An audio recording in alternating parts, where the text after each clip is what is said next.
Welcome to Whispers of the Web, where the hidden gems of the web come to life. Join us as we unravel the most fascinating tales, secrets, and discussions from across the web. Every whisper has a story. If you enjoy our journey through the whispers of the web, don't forget to like, subscribe, and share the intrigue. Story number 1. My 24 female boyfriend, 25 male, of 4 years family completely flipped my life upside down on Christmas, and I need advice on how to cope. I don't know how to cope with my current situation and need some advice. For context, me and my boyfriend live with his parents. He moved back home after somebody was stabbed to death at the front door of the apartment my boyfriend was living in at the time.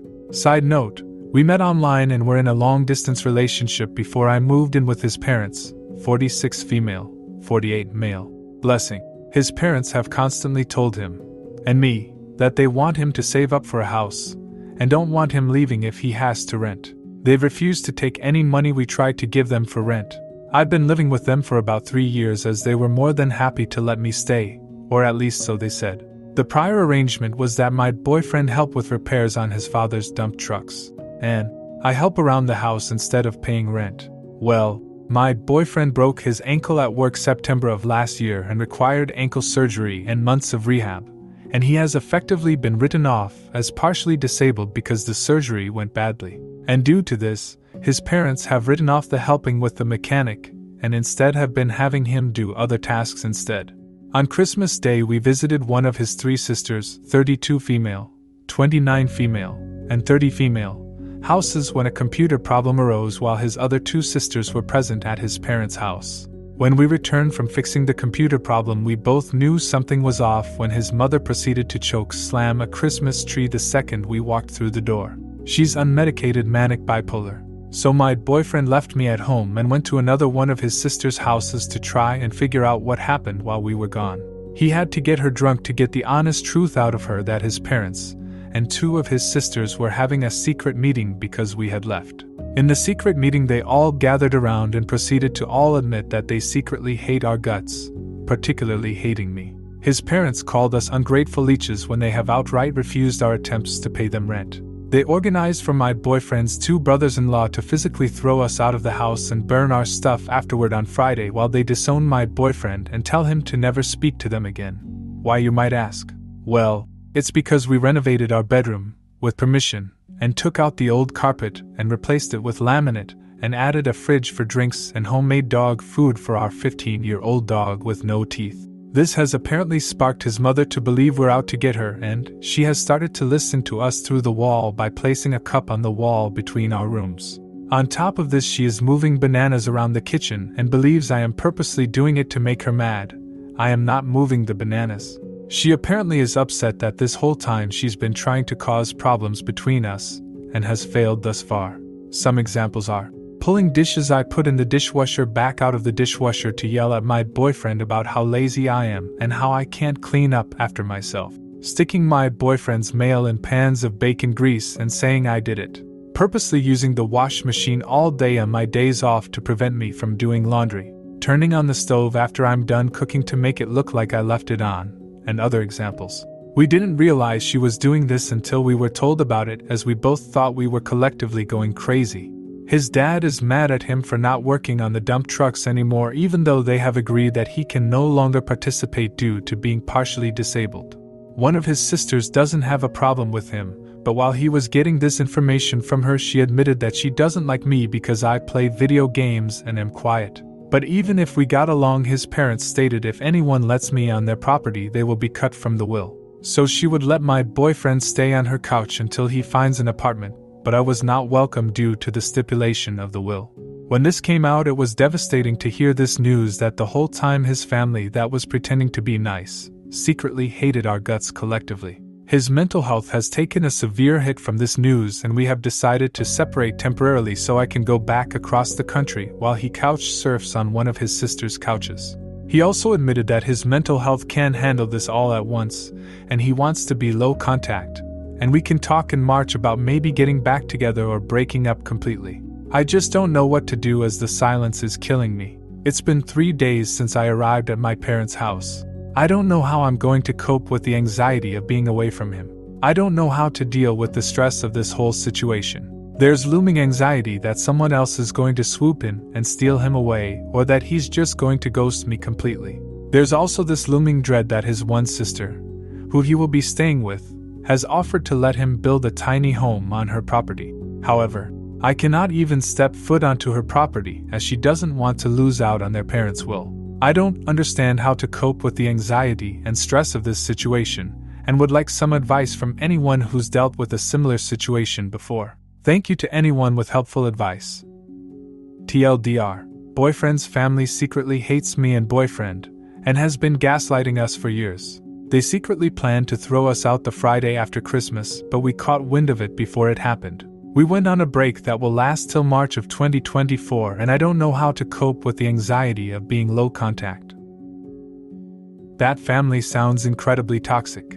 3 years is a long time to live with a family that has been asking you to save up in order to move out. 3 years is plenty of time to do so. I understand there is an agreement, but the family clearly doesn't know how to communicate and built resentment from your extended stay there. I would say that you two would need to come up with a plan to live away from his family if you want to make this work, but I have a feeling the family is going to remain toxic and probably is no longer a good fit. I know he was a long-term boyfriend, but it sounds like it's time to move on and grow up a little. Toxic families are not good to keep around, especially one that is so openly hateful when their resentment reaches some kind of boiling point.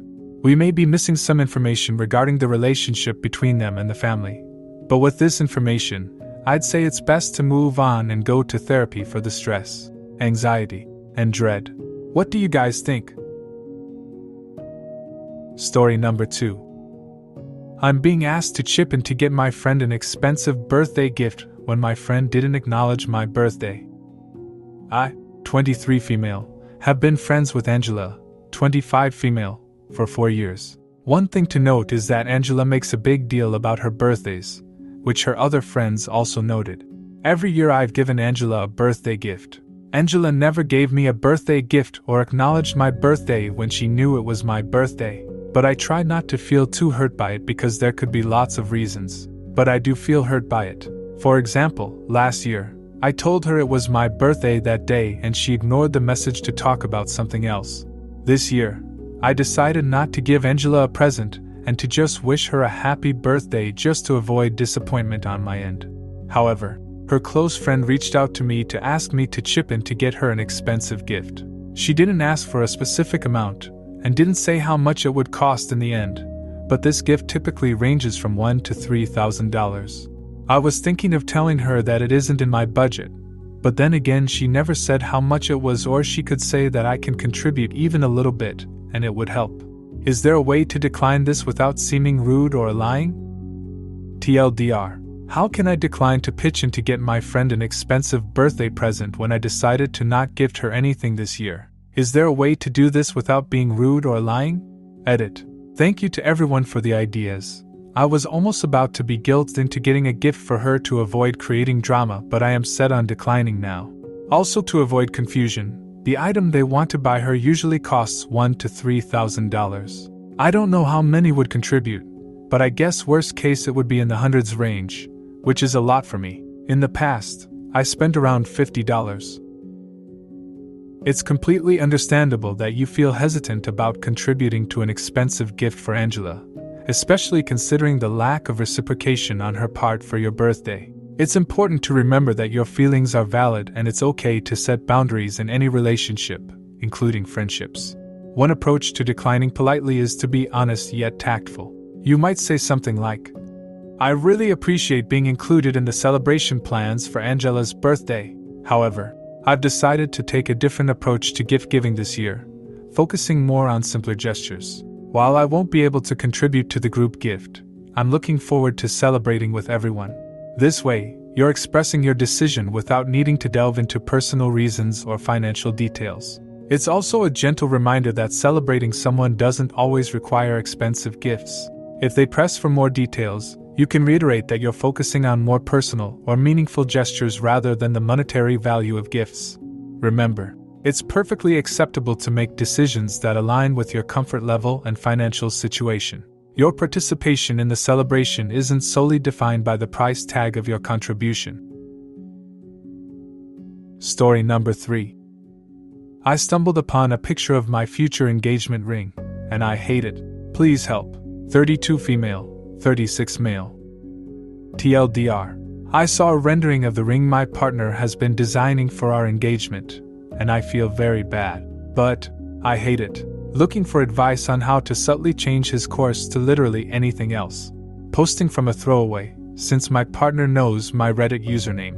We've been together for 2 years, lived together, and have talked about marriage pretty thoroughly. I love him very much, and would be very happy to get engaged. I don't place a huge amount of importance or aspirational value on getting married, but I'm confident that this is my person. We've talked about rings at his request. He asked me to show him pictures of rings I liked, which I did. I don't have a huge repository of engagement ring images on hand, but we looked together, and I feel like I was pretty clear. I just like things that are simple, traditional, and not too flashy. I don't wear a lot of jewelry, and the pieces I do wear are very modest. I don't care about the price, which jeweler it comes from, or anything else. I really don't have a lot of strong preferences, and I would be okay with anything that looks like a regular, typical ring. It doesn't even need to have a diamond. I don't care. Here is the issue. The other day, my partner was out driving to and from work, and I was at home. He asked me to check his email to find a piece of information that he needed. When I opened his inbox, the most recent message was from a ring designer, and the subject line was, "Update on my name's engagement ring. I'm sorry, but I looked, just out of curiosity." I feel terrible saying this, but it's really bad. I guess he's been working with a jeweler to have something custom made, which is so thoughtful and sweet, but what they came up with is beyond the pale. It has a large, thick paved band of black stones, including pave around the center stone, so it's essentially all black glitter with a diamond in the middle. I know that these judgments are subjective, but to me, it's really ugly, way too ostentatious, and just not at all something I would wear. I feel horrible posting this. I love my partner, and I would marry him tomorrow with a hair elastic as a ring. At the same time, I absolutely hate this design, and I don't think he's finalized the order. I don't want to be mean, but I also don't want him to spend money on something like this. We don't have much extra cash right now. I would truly rather have a plain metal band with no diamond at all than something like this. I don't want to acknowledge that I saw the design, but I'm a bit floored after our Let's Look at Rings conversation, that he came up with something so radically different from what we discussed, and something so outside the norm. I know this sounds bratty, and I acknowledge that. If this is the ring, I'll wear it with pride, and I'd just be happy about taking the next step toward building a life together. But if anyone else has been in a similar situation, I'm wondering if you have any advice about how to tactfully bring it up without flat out saying, "I saw the ring and I hate it." Thanks in advance and apologies for the bratty tone. I hate this post as much as you do, but I feel like there's still time to turn this around. First of all, it's okay to feel the way you do about the engagement ring. An engagement ring is a significant symbol in a relationship, and it's natural to hope for something that aligns with your personal style, especially since you'll be wearing it every day. Your feelings don't come off as bratty, they come off as honest and thoughtful. Navigating this situation delicately is key. You don't necessarily have to reveal that you saw the design, but you could steer the conversation towards rings again. For instance, you might casually bring up a friend's engagement, or a ring you saw online that caught your eye, emphasizing the styles you prefer. You can reiterate your love for simpler, more traditional designs and mention how you've been thinking more about what types of rings suit your lifestyle and taste. Another approach could be to express your thoughts on custom-made rings. You might say something like, "I've been thinking, and I really love the idea of a simple, classic ring. I worry that custom designs can sometimes be a bit much for my taste. What do you think?" If he has already finalized the ring, it might be a bit more challenging to change course without being honest about what you saw. However, if the design isn't final, these subtle hints might encourage him to reconsider. Remember, the most important thing is the love you share and your future together, not the ring. But it's also okay to want a ring that feels right for you. Story number 4. I, 31 female, think my husband, 29 male, and my sister, 28 female, are too close for comfort. 8 months ago, my sister, 28 female, moved back into town. A small backstory: she has not lived here in 10 years, as she originally left for college and never came back. We grew apart, we talked maybe once a year, and I haven't seen her physically in 4 years. I've, 31 female, been with my husband, 29 male, for 8 years, married 3. She has met him twice in the entire duration of my relationship with him. He's a quiet and serious man, who only opens up in front of me and a few of his select friends. She was struggling to get a job here, so I thought I'd be a good person and ask my husband if he could maybe help her find a job at his company since they work in the same type of field. Fast forward to current times, they actually work in the same department now. He's been acting more closed off towards me lately, but he claims everything is fine when I asked him what is wrong. We had our traditional family Christmas meal yesterday, and at first he tried to get out of it. This is not something he's ever tried to do, and I was very confused by this. After some convincing, he finally agreed to come along. My sister pulled him aside a few times, and they were in a very deep conversation, as if the rest of us didn't exist. When I approached them every time, they both would jump a little, and when I'd ask what they were talking about, they would say, "A work project that's near deadline." I was feeling a little off about their behavior, but the one thing that got me the most was at one point he got up to go get himself another drink. She was sitting in a chair that was next to the kitchen door, so he had to pass her to go to the kitchen. When he was near her, she put her hand up and reached towards him, and he caressed her palm and lightly grabbed her fingers as he walked past her. She looked up at him with a big smile. He looked down at her and nodded his head. As soon as he was out of sight, she turned her head towards me and smirked at me. When it was time for dinner, there was a main dining table that seats most of the guests. There was a second table that could seat an additional 4 people. She sat down at the side table, away from everyone else. I got my plate and sat down at the main table, but saw that he sat down at the side table with her. I told him there was a seat next to me, and he told me he wanted to sit where he was at. I decided to join them, and they went from actively talking to each other to just sitting in silence while we ate.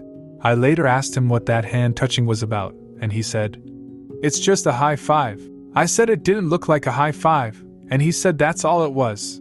I've never had any reason to suspect him of cheating, but this has me feeling on edge. I've been battling with myself to investigate further. Another thing is that he doesn't focus that strongly when he and I talk. It's always just short answers and light-hearted. They were having some intense conversations, where he was hanging on her every word and giving her in-depth responses. Would this make you feel like something is going on? There were several instances where they were both on their phone texting at the same time as well, and glancing at each other sometimes. That could be nothing, but after everything else it made me feel uneasy. TLDR, I am starting to suspect my husband and my sister may be having an affair, or are beginning to think about doing so. I can't decide if I'm being paranoid, or if there's really something suspicious going on. I don't know if I should talk to him, or her more, set clear boundaries, or investigate further. What are some steps I can take? Your feelings of unease and concern about the closeness between your husband and sister are completely understandable. It's natural to feel unsettled when you notice changes in your partner's behavior, especially in the context of your relationship with someone as close as a sibling. Trusting your instincts is important, but it's also crucial to approach the situation with a level head. Before jumping to conclusions or taking drastic steps, it might be helpful to have an open and honest conversation with your husband. Express your feelings without accusation or blame. You could say something like, "I've noticed some changes in your behavior lately and the way you interact with my sister. It's been making me feel uneasy. Can we talk about it?" This opens up a dialogue where you can discuss your concerns and hear his perspective. If you still feel uncertain after speaking with your husband, you might consider talking to your sister.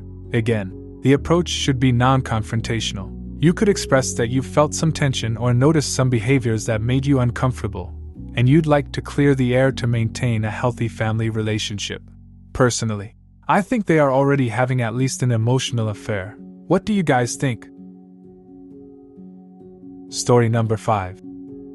My 40 male friend keeps asking I do chores in my own house, 32 female. He's staying on my couch for free. My friend lost his apartment when his dad died. He had nowhere to go. I allowed him to stay on my couch until he gets his own place. He does not pay rent. However, since my friend moved in, he's been complaining I don't pick my stuff up right away. I work a lot of hours. Yes, I'll leave dishes, but not for long periods of time.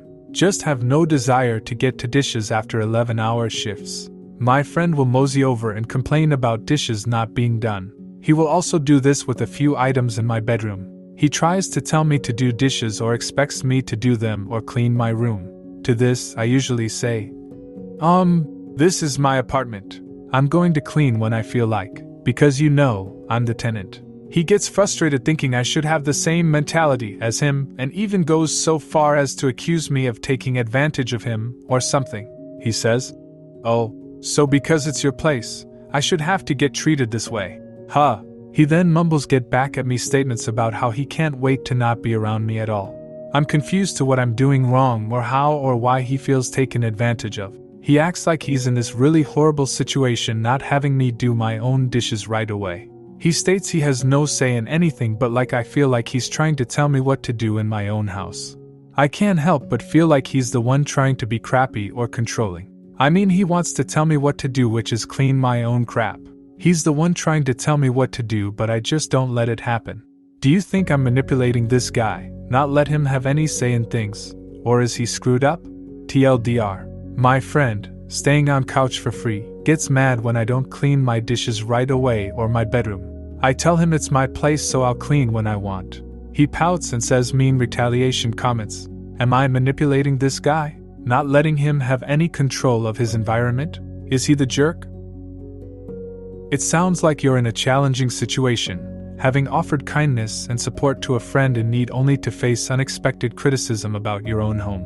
It's important to remember that your home is your personal space, and you have the right to maintain it as you see fit, especially considering that you are the sole tenant and bearing the costs. Your friend, while going through a tough time, may not fully appreciate the generosity you're showing by allowing him to stay rent-free. His complaints and the way he expresses them seem to overlook the fact that he is a guest in your home. It's understandable that after long work hours, immediate tidiness isn't your top priority, and that's perfectly acceptable in your own living space. In terms of manipulation, from what you've described, it doesn't sound like you are manipulating him. You've set a boundary by stating that it's your place, and you'll clean when you're able to. It's crucial to have boundaries, especially in situations where you're helping someone by sharing your personal space. It might be helpful to have an open conversation with your friend. Acknowledge his feelings, but also explain your perspective. You can say something like, "I understand that you prefer things to be tidier, but after long work hours I need to rest. I appreciate your patience with my schedule. Let's work together to make this living situation comfortable for both of us while you're here." If the situation doesn't improve or if his comments become more challenging to handle, it may be necessary to discuss a timeline for him to find his own place. It's important to support friends in need, but not at the expense of your peace and comfort in your own home. Remember, being compassionate doesn't mean you have to accept being treated unfairly in your own home. It's about finding a balance that respects both your and his needs. Thank you for joining us for today's journey through the whispers of the web. Share your thoughts and suggestions for our next adventure. If you're not yet a part of our whispering community, click the subscribe button and click the bell for notifications to never miss out on another story. Join us next time as we uncover another enthralling tale from the web. Until our next whisper.